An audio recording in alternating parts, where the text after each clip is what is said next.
What is the latest, best you can tell, with Michigan, Ohio State set for Saturday? Michigan paused all of its football activities until today. Is Michigan back at it, or is Saturday's big game with Ohio State in jeopardy right now, Pete? Good question. Thank you. I think the biggest question in the sport right now, this is one of Michigan's more relevant moments in recent years. Ouch. Sorry, just had to play. It's all good. All indications I heard this morning from Michigan is that they're preparing to practice. So you don't want to get too excited about anything, but that is a positive. It's been optimism and positivity. I don't want to say positive because that can be taken the wrong way in 2020 parlance. Right. Positivity and optimism for Michigan to practice today. I don't know if they've decreed that yet, but they were preparing to do so when I talked to a couple of people there this morning. So, yeah, Michigan playing is a huge key to a lot of things in the Big Ten right now. Well, a huge key to a lot of things in the Big Ten because of the rule that a team needs to play 6 games in order to compete for the conference championship. And if they haven't played those many games, then one would think the College Football Playoff Committee would not view that positively, with positivity, to use your phrase. What about the concept of Barry Alvarez, the major domo there in Wisconsin, and a de facto, if you will, commissioner of this league, saying that we could just change the rule? What's the status right there, Pete?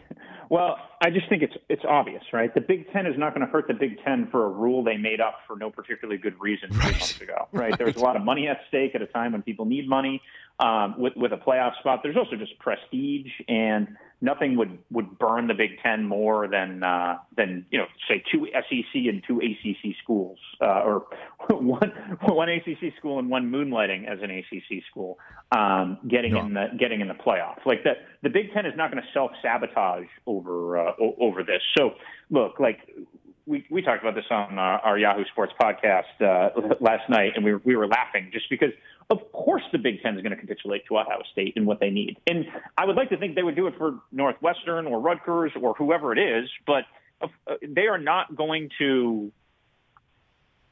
rule in a way that hurts their best team, or what we perceive at this point to be their best team, from getting in the playoff. They need games. They're going to get them games. Games will be played. So I'm not, I think it's almost like a foregone conclusion. I like Barry Alvarez for saying the obvious things out loud, right? We're in an era where, especially in college sports, I always joke that it's hard to get people to tell you obvious things. Well, that's obvious. So thank you, Barry, for just saying it out loud. Yeah, he did. And, with the ultimate of respect, I mean, I know Nebraska's parents were very vocal, and I know Jim Harbaugh was vocal about wanting to play. Isn't playing this season at all one in part a capitulation to Ohio State, Pete, in the Big Ten? Yes, and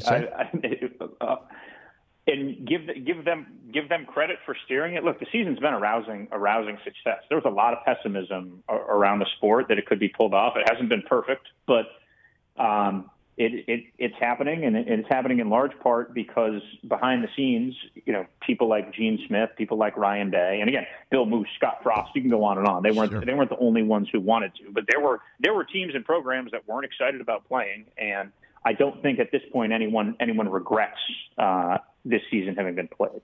Hey, you watched all the way to the end. Thanks for that. Watch more right here.